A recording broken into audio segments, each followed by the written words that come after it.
Welcome to the Land House channel. I'm Seth.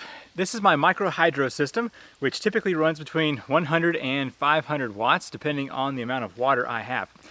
It's been 6 months since I have done anything with this system, and it's time to get it back up and running.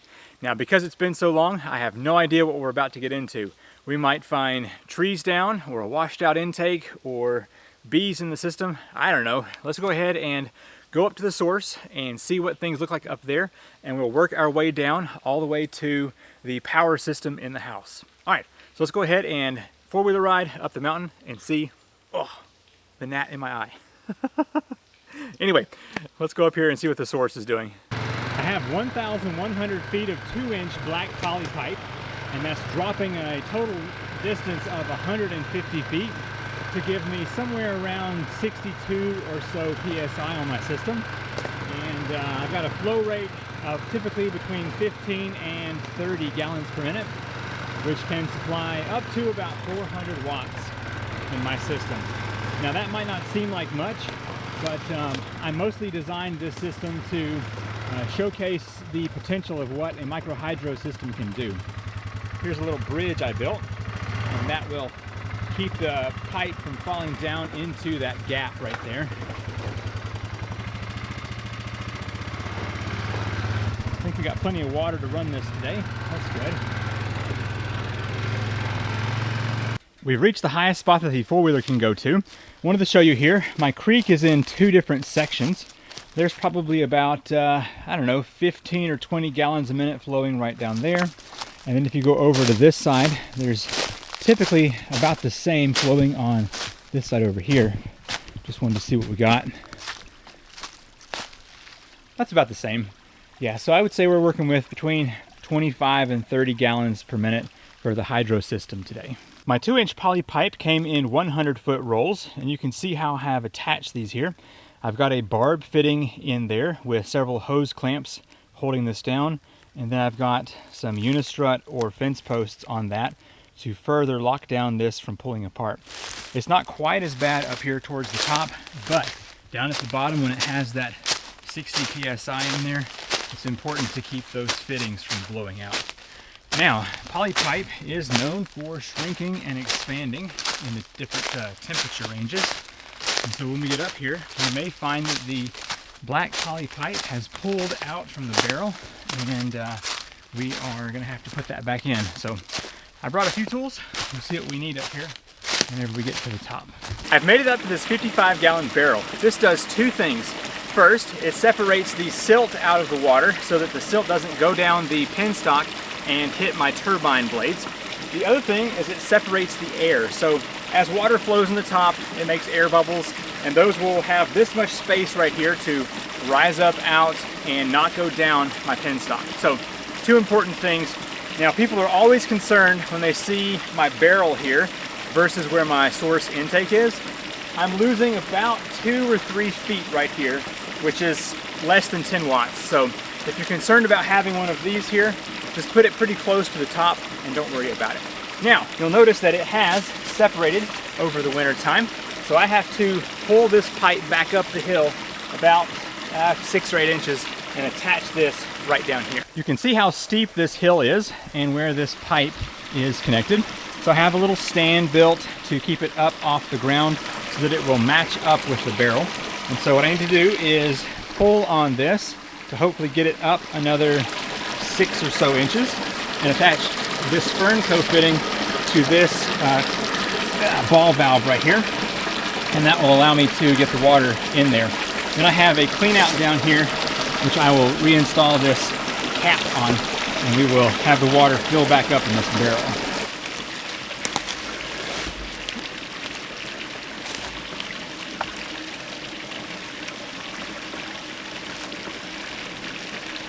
All right, I brought some tools so I can get this Fernco fitting loosened up here.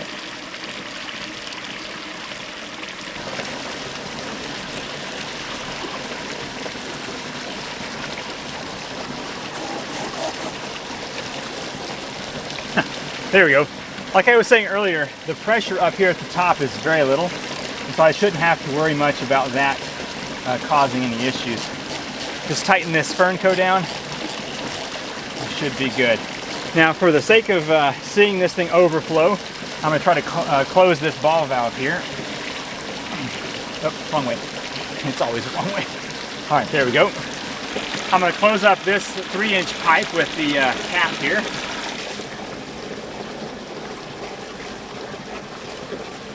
While this 55-gallon drum fills up, let's walk up to the source up here, and you can see the Kawanda screen that pulls water into the system. This intake box is called a Kawanda screen, and it is a high dollar item, but very much worth it. So basically, the water falls into this little trough, scrolls down here, and then falls into these slits. This is a self-cleaning box that can handle a lot of water. And you can see I have not touched this in 6 months, and this is all the debris that's on here. So I can just basically wash all this off and get things back up and running. So if I move just this little bit of debris off of here, we shouldn't see much water escape the system whatsoever. Now, I didn't get my box 100% level here, so it's kind of going down a bit, and that's why you see a little of this water skipping over here, which is fine. But if I'd gotten it totally smooth, that would have been a lot better there. So, all right, very nice. Well, I'm pleased with that. Now, over here on this side is my manifold. It takes my 2-inch output and kicks it down to 3 of these 1.25-inch pipes, just because I already had them and I didn't want to have to buy new pipe. So it's working just fine to have those 3 take this amount of water down to that 55-gallon drum.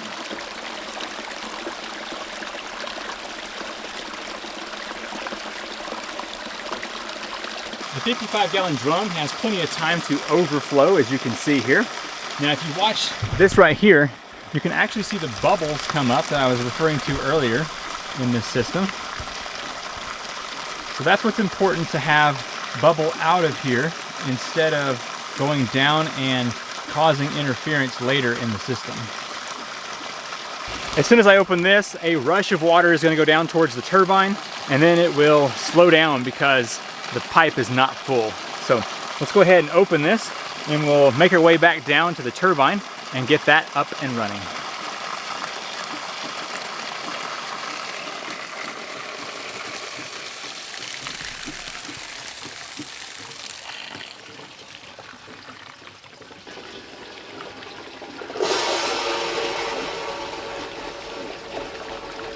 Okay, I'm back down here at the PMA, or permanent magnet alternator.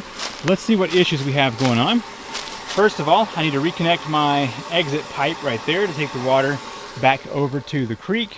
That's the one thing that needs to be done. I'm seeing the cap on the ball valve has popped loose, so there it is right there. Put that back in. All right, there we go. So I've not opened this up in a while, so let's see what it looks like.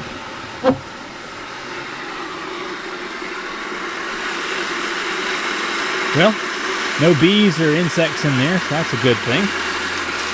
Let's go ahead and close this valve so it can build pressure. These ball valves are pretty terrible. I had a stainless steel valve that froze and broke, but... All right, there we go. Let's see how well it's going to do when I reopen that. Not too bad. Okay.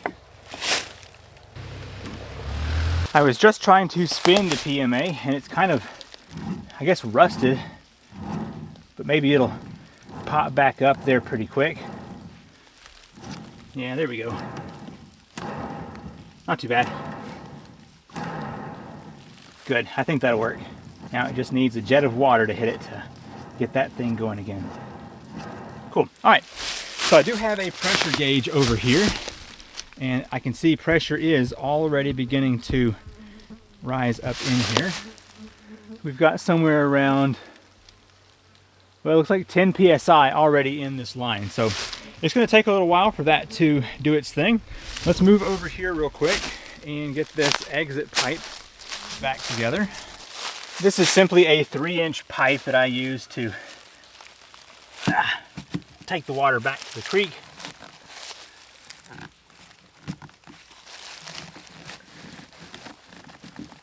There we go. That should do it. Now, when I started getting into micro hydro, I really did not know where to start. I knew I just wanted to do it. So Langstons Alternative Power reached out and sent me this PMA, and also has helped out tremendously with a lot of the questions I've had. So I'll have a link to him in the description down below. It's Spencer Langston from Langstons Alternative Power. But he got all this set up for me, and the amount of water I have isn't really enough to run this many nozzles. And so I'm going to close off, let's start off with all of them except for the main nozzle coming in, which I think honestly was small, like 3/16 or something. So we'll start off with that one, and then we will open another one to see if we have enough water in the creek right now to run that. So, all right, just for the fun of it, since we have some pressure built up, let me show you what this looks like whenever it spins up here. I fear we may have some snails in the line, which is never good. Let me open this one to see what happens.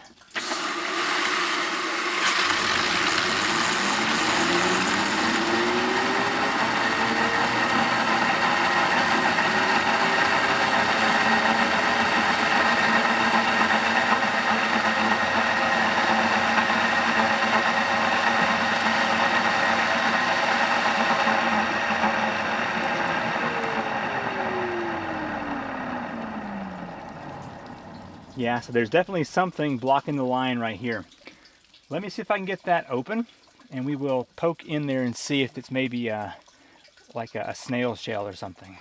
These little grooves are just big enough to get the tool into it. All right, nice. Well, that's convenient.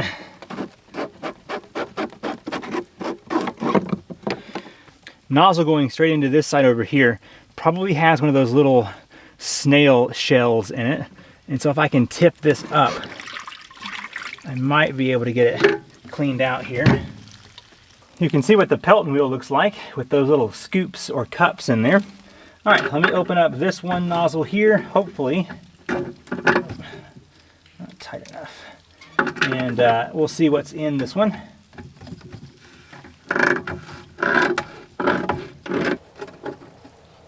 Oh yeah, look at all that muck in there. See if I can find a stick to clean that out.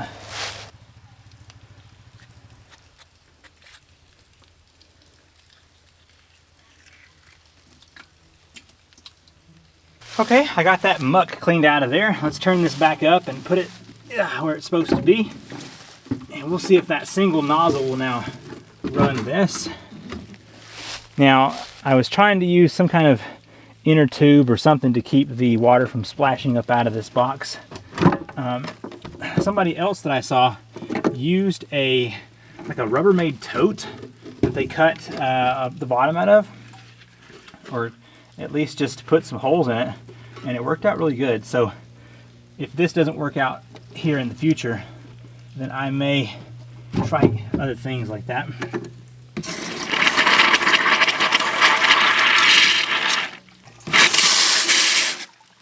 Yeah, well, that should do it.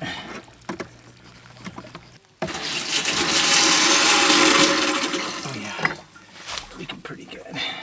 Okay, I spent a few minutes cleaning out more of that muck, and now I have the main nozzle from the penstock going in there cleaned out. So let me turn on this water real quick, and we should see this spin up.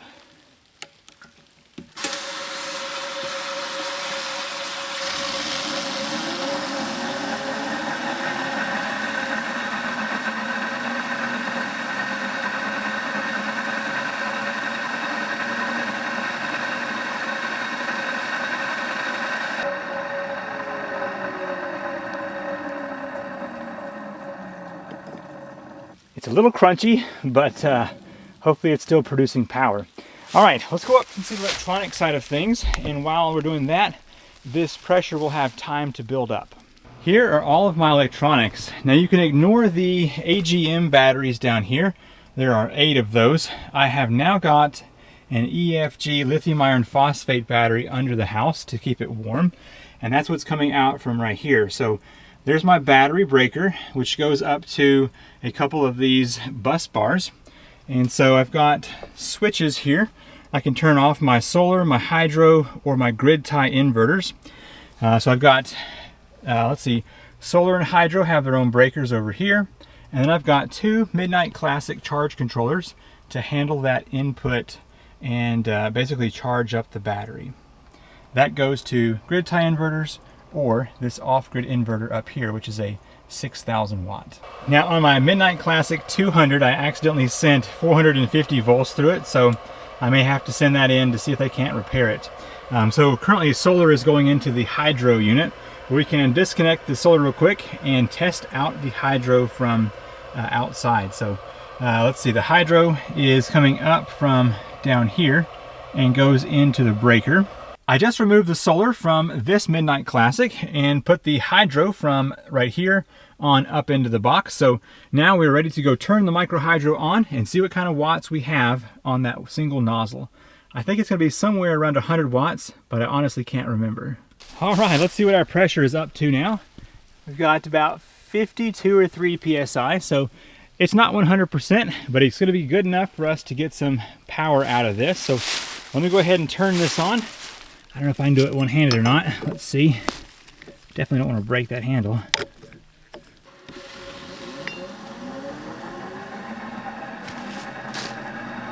All right, there we go. Now it is spinning at full because it is not being affected by the charge controller. So let's go turn that on real quick and see what kind of power we can make. 250 feet of 10-3 wire goes up under the road in this conduit and then sweeps around to the house. So it is a good distance away from where the turbine is. Whenever I flip on this breaker, we should get the power in here.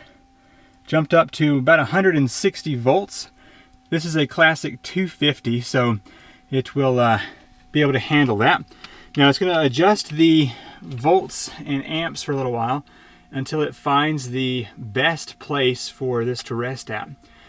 So honestly, it's probably going to drop this 134 volts down to about 75, 80, something like that, before it has found the ideal spot. You can see it's now dropped it down into the 80s, and the power is up to almost 100 here. I saw a 97 there for just a second. Now it's 75. So yeah, I've seen it typically running around the 72 mark in the past. So let's see what it gets down to. There's 62. So I'll give this just a second and we will see what it decides to set this at. I've been watching the watt values here for a moment. I've seen it anywhere from 85 up to 107 watts. So that MPPT charge controller there will continue to play around with the volts and amps until it finds the correct value. Now I noticed that on the pressure gauge down there, it wasn't quite up to full pressure. So here in an hour or so, as that water creeps up the pipe, it will pick up the watts and be pretty close to 100 running all the time. Now whenever I have more water in my creek, I've actually seen up to 500 watts. Okay, there we go. I believe that's going to conclude the startup of the micro hydro for this year. Like I said, it's been months since I've been up the hill to see how things were looking, and I'm happy to say that the intake looks fantastic after 3 years. And the pipe did separate by 6 to 8 inches, but that was a really easy fix just to pull that back together. So if you are looking to install a micro hydro system, I highly recommend that you use the Kawanda box at the top and then use those Fernco fittings anywhere that your pipe could pull free. That way it will just pull that loose and not break your pipe, which is a real pain. As far as my stuff down here goes, I still have to connect my grid tie limiter inverters. So I had those 2 blue grid tie limiter inverters over here in this corner, and they were really hard to get to. So I have now moved those over here, as you can see on this side. Now how these work is power comes up from the battery, goes over, positive and negative, and positive and negative. One of these is feeding out to one side of the grid, and the other one is on the other side, as you can see on these receptacles right here. Now I have CT clamps. These go around the main power, so both legs of the main, and I will have those hooked up here to limiter switches. So basically, if these detect that power is coming into the house, they will turn on and push power. But if there's no power needed, then they will not push power. And they can push out up to about 800 watts between the two of them. So definitely looking forward to getting those back up and running. Now, if you aren't familiar, the majority of my house is already off-grid, but things like the dryer and the air conditioner and the well pump are still on grid power. And so those will just supplement up to about 1400 watts of my power consumption. If you enjoyed this startup video on my personal micro hydro system, then check out my playlist on micro hydro. I have tons of content with other people's installs as well, so you can see what others have done to get their hydro powering their house. I'm Seth Johnson with Land to House. Be sure to subscribe, ring the notification bell, and leave me a comment down below. And I will see you in the next video. Bye.